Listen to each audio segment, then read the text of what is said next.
ଅଟକେଇଲେ। ସେ ଟିକେ ଦୁର୍ବଳ ଏବଂ ତାଙ୍କର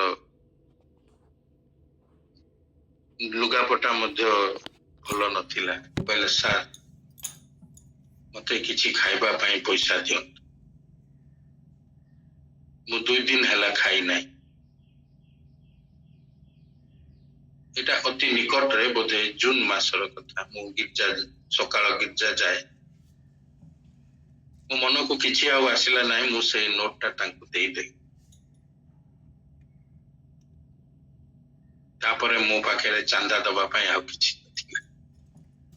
ସେ କଣ ହେଲା ନା ଅଲଗା ସାର୍ଟ ପିନ୍ଧିଦେଲି, ଭଲ ନୂଆ ସାର୍ଟ ପିନ୍ଧିଦେଲି, ଖାଲି 500 ଟଙ୍କା ରଖିଛି, ଅଲଗା ସାର୍ଟରେ ପଇସା ଅଛି ମୁଁ ନେଇନି।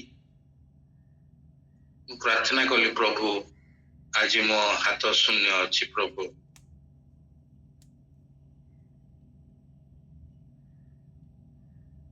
କୋଡ଼ିଏ ବର୍ଷ ତଳେ ନେଇଥିବା ପଇସା ଜଣେ ଭାଇ ଗିର୍ଜାରେ ଥିଲେ, ମୋଠୁ ସେ ନେଇଥିଲେ ପଇସା। ଗିର୍ଜା ପରେ ସେ ମତେ କୁଣ୍ଢେଇ ପକେଇଲେ, ଭାଇ ଭାଇ ଭାଇ। ମୁଁ ବୁଝିପାରୁନି ଭାଇ ମତେ ଏମିତି କାହିଁକି କୁଣ୍ଢଉଛନ୍ତି। ସମସ୍ତେ ଗିର୍ଜା ପରେ ଇଆଡେ ସିଆଡେ ହଉଛନ୍ତି, ସେଇ ବରଣ୍ଡାରେ ମତେ କୁଣ୍ଢେଇ ପକେଇଲେ। କହିଲେ ଭାଇ ଆପଣ ଏ ପ୍ରକାର ଲୋକ। ମୁଁ କହିଲି କଣ ହେଲା ଭାଇ? ନା ମୁଁ ଆପଣଙ୍କୁ ଉଦ୍ଧାରରେ ଟଙ୍କା ନେଇଥିଲି, ଆପଣ ଏପର୍ଯ୍ୟନ୍ତ ମତେ ଥରେ ବି କହିନାହାନ୍ତି ମୋ ପଇସା ଦିଅ, ଯଦିଓ ଆପଣ ମତେ ଗିର୍ଜାରେ ଦେଖୁଛନ୍ତି। ଭାଇ ଆଜି ମୁଁ ଆଉ ରହିପାରିଲି। ଯେତିକି ଟଙ୍କା ମୁଁ ଦେଇଥିଲି ସେ ସମୟରେ ସେ ମୋ ପକେଟରେ ଦେଇଦେଲେ ଆଉ କହିଲେ, ଭାଇ ପ୍ରଭୁ ଆପଣଙ୍କୁ ବହୁତ ଆଶୀର୍ବାଦ କରନ୍ତୁ, ଆପଣଙ୍କ ପିଲାମାନଙ୍କୁ ଆଶୀର୍ବାଦ। ମୁଁ ଆଶ୍ଚର୍ଯ୍ୟ ହେଇଗଲି, ଈଶ୍ୱର କେମିତି ସାଧନ କଲେ ଏଟା। ମୁଁ ତ ଭୁଲି ବି ଯାଇଥିଲି ସେଇ ଲୋକଙ୍କୁ ଦେଇଛି ବୋଲିକି। ମୁଁ ଆଗକୁ ବଢି ଚାଲିଛି, କିନ୍ତୁ ସେଇ ଲୋକ ଆସି ମତେ ପରିଶୋଧ କଲେ। ସେ ଅଧିକ ଟଙ୍କା ଦେଇନାହାନ୍ତି, ଯେତିକି ଦେଇଥିଲି ସେତିକି, କିନ୍ତୁ ସେଦିନ ଚଳିବା ପାଇଁ ମୋ ପକେଟରେ ଯଥେଷ୍ଟ ହେଲା। ସେ ଯୋଉ ମୋ ପକେଟ ଖାଲି ହେଇଯାଇଥିଲା ସେ ଆଣିକି ଦେଲେ।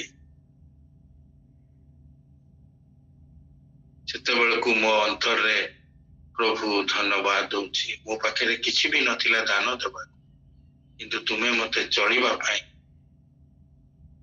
ଗିର୍ଜା ପରେ ସାଧାରଣତଃ ଟିକେ ଚା ପିଇବାକୁ ଇଚ୍ଛା ହୁଏ, ବୟସ ହେଇଛି ନା।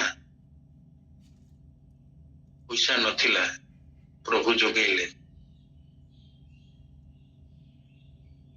ଅନେକ ସାକ୍ଷ୍ୟ ଅଛି ଯାହାକି ମାନେ ଜୀବନକୁ ଆମମାନଙ୍କୁ ବହୁତ ଶକ୍ତିଯୁକ୍ତ କରେ ଯଦି ଆମେ ତାଙ୍କ କଥା ମାନୁ।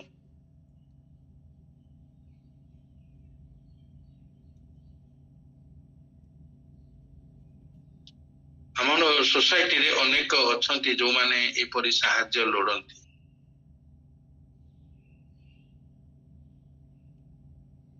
କେତେ ଥର ଘର ମାନଙ୍କୁ ମଧ୍ୟ ଡାକିଛନ୍ତି।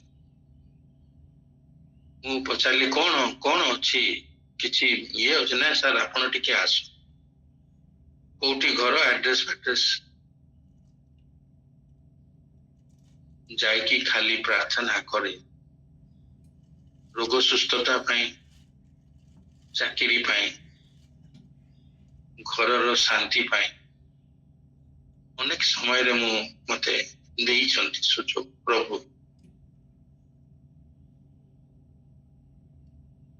ତାଙ୍କର ଆଶ୍ଚର୍ଯ୍ୟ କର୍ମ। ତାପରେ କଣ ହୁଏ ନା ସେଇ ଭାଇ ମାନେ ଯେତେବେଳେ ରୋଗ ସୁସ୍ଥ ହୁଏ, ତାଙ୍କର ଆର୍ଥିକ ଅବସ୍ଥା ଉନ୍ନତି ହୁଏ, ତାଙ୍କର ଘରେ ଶାନ୍ତି ଆସେ, ସେମାନେ ଅନେକ ଥର ମତେ ଆଉ କିଛି ଦେଖା ବି କରନ୍ତି ନାହିଁ। ମୋର ବେଳେ ବେଳେ ମନେ ପଡେ, ଆରେ ଆଙ୍କ ଘରକୁ ଯାଇଥିଲି ନା।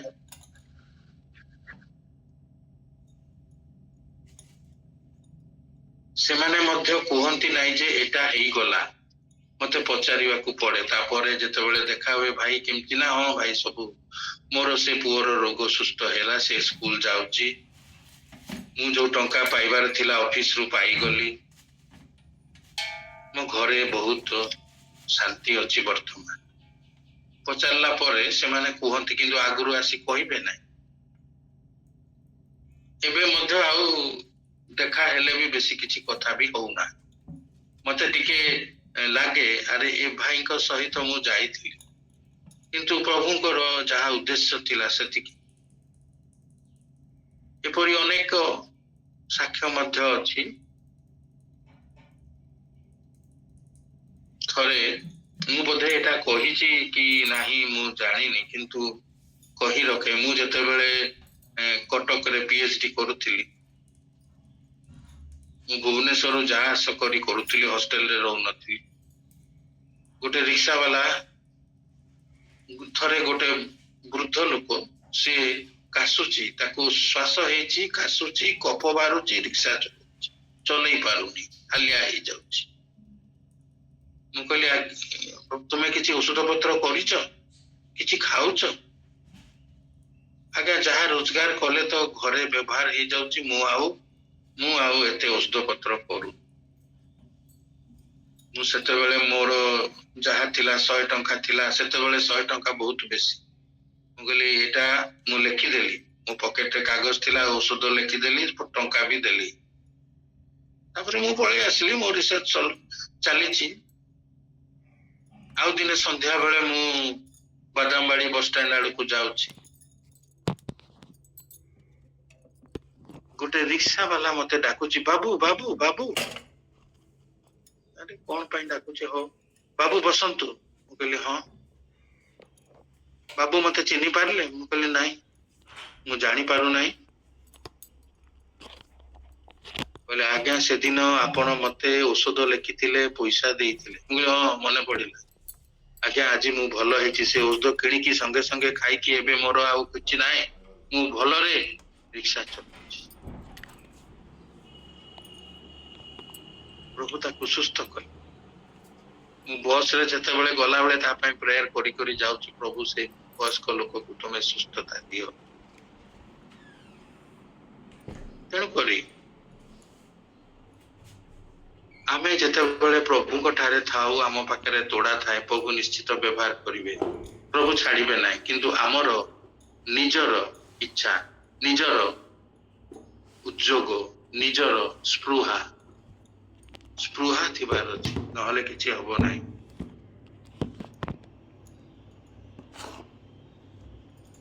ପଢିଲା ବେଳେ ଚାନ୍ଦା ମାଗିଲେ, ଆପଣ କଲେଜରେ ଏବେ ବି ମାଗୁଥିବେ କି କଣ ମୁଁ ଜାଣିନି, ମତେ ମାଗିଲେ ମୁଁ ଦେଲି ନାହିଁ। ସରସ୍ୱତୀ ପୂଜା ଚାନ୍ଦା, ସବୁ ଶିକ୍ଷା କେନ୍ଦ୍ରରେ ସରସ୍ୱତୀର ପୂଜା ହବ, ମାଗିଲେ ମତେ, ମୁଁ ଦେଲି ନାହିଁ। ମୁଁ କହିଲି ମୁଁ ଦେବି ନାହିଁ, ମୁଁ ଆପଣଙ୍କର ନା କାହିଁକି ଦେବ ନାହିଁ? ମୁଁ କହିଲି ନାହିଁ, ଆମେ ବିଶ୍ୱାସ କରୁନୁ, ଆମେ ପ୍ରଭୁ ଯୀଶୁଙ୍କ ଠାରେ ବିଶ୍ୱାସ। ପିଲାମାନେ ମୋ ସହିତ କଥା ହେଲେ ନାହିଁ। ପରୀକ୍ଷା ଆସିଲା, ମୁଁ କହିଲି ଠିକ ଅଛି, ନ ହୁଅନ୍ତୁ କଥା। ଦୁଃଖ ଲାଗିଲା, କଷ୍ଟ ଲାଗିଲା। ମତେ ପ୍ରଭୁ ଗୋଟେ ଗୁଣ ଦେଇଥିଲେ, ଯାହା ପ୍ରଫେସର କହିବେ ମୁଁ ଲେଖିଦେବି ସ୍ପିଡରେ, ଏବଂ ଭଲ ହ୍ୟାଣ୍ଡ ରାଇଟିଂରେ ଲେଖିଦେବି, ସମସ୍ତେ ପଢିପାରିବେ। ଆଉ ସେଠିକାର ପ୍ରଫେସର ମାନେ ଯାହା ପଢାନ୍ତି, ସେମାନେ ପୁସ୍ତକ ଲେଖିଛନ୍ତି, ତାଙ୍କ ନାଁରେ ବହି ଗୁଡା ସବୁ ଅଛି, ସେମାନେ ବହି ଲେଖିବା ଲୋକ। ତାଙ୍କର ଯୋଉ ବକ୍ତୃତା ଯଦି ମୁଁ ଲେଖି ଦଉଛି, ମାନେ ମୁଁ ଗୋଟେ ବହି ଲେଖି ସାରିଲି, ବା ତାଙ୍କର ମନ୍ତବ୍ୟ, ତାଙ୍କର ଜ୍ଞାନର କଥାଟା ମୁଁ ଲେଖି ଦେଇଛି, ସେଇଟା ପଢିଲେ ମୁଁ ଉତ୍କୃଷ୍ଟ ନମ୍ବର ପାଇ। ଗୋଟିଏ ଝିଅ ଦେଖିଲା ଯେ ସଞ୍ଜୀବ ସବୁ ଲେଖି ଦଉଛି, ସେ କିଛି କାହାକୁ କହୁନି କି ଡାଉଟ ଫାଉଟ ପଚାର, ସେ ଲେଖି ଚାଲିଛି। ଶେଷରେ ଆସିକି କଥା ହେଲେ, ସେ ଝିଅକୁ ପଠେଇଲେ, ସଞ୍ଜୀବ କଣ ହେଲା ଆଜି, କଣ ମତେ ମନେ ପଡିଲା? ସଞ୍ଜୀବ ତୁମ ନୋଟ ଟିକେ ଦିଅ। ନା ମୁଁ ଦେବିନି। କାହିଁକି ଦେବନି? ଭାଇ ନୋଟ ଗଲେ ସେ ଆଉ ମତେ ଫେରିବ ନାହିଁ, ସେ ହାତକୁ ହାତ ହେଇକି ସେ ଚିପଚାରିକି କୁଆଡେ କଣ ପଳେଇବ, ମୁଁ ଦେବିନି। ସେତେବେଳେ ଜେରକ୍ସ ନଥିଲା, ସେଠୁ ନା ମୁଁ ଦାୟିତ୍ୱ ନଉଛି, ମୁଁ ତମକୁ ଫେରେଇବି। କେତେ ଦିନରେ? ମତେ ତାରିଖ କୁହ।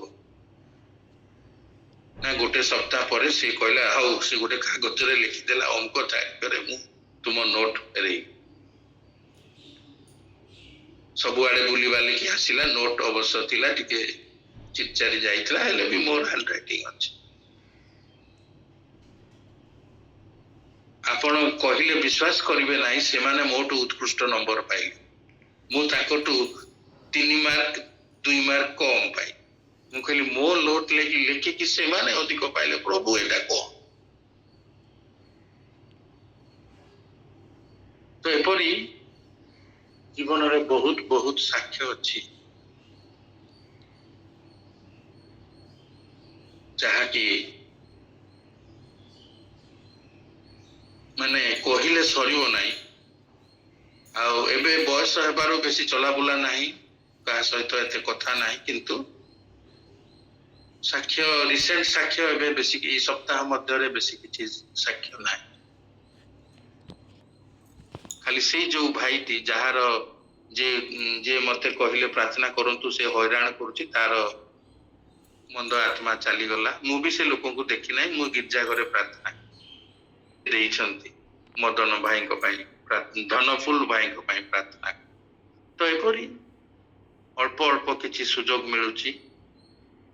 ଆଉ ସାକ୍ଷ୍ୟ ତ ମୋ ସ୍ତ୍ରୀ ତ ବଞ୍ଚିଛି, ମତେ ରୋଷେଇ କରି ଖାଇବାକୁ ଦଉଛି, ନହେଲେ ହୁଏତ ପ୍ରଭୁ ନ କରନ୍ତୁ ମୁଁ ଏକା ହିଁ ରହିଯାଇଥାନ୍ତି, ମତେ ହିଁ ରୋଷେଇ କରିବାକୁ ପଡନ୍ତା, ହୁଏତ ମୁଁ ଝିଅ ପାଖରେ ଥାନ୍ତି, ନହେଲେ ପୁଅ ପାଖରେ। ପ୍ରଭୁ କ୍ୟାନ୍ସରରୁ ତାକୁ ସୁସ୍ଥ କଲେ, ଆଜି ସେ ରୋଷେଇ କରି ଦେବାରୁ ମୁଁ ଖାଇପାରୁଛି, ଉଭୟ ଆମେ ପ୍ରାର୍ଥନା କରିପାରୁଛୁ ଏବଂ ପ୍ରଭୁଙ୍କ ସେବାରେ ଅଛୁ। ଏହା ଜୀବନ୍ତ ସାକ୍ଷ୍ୟ ଚାଲିଛି।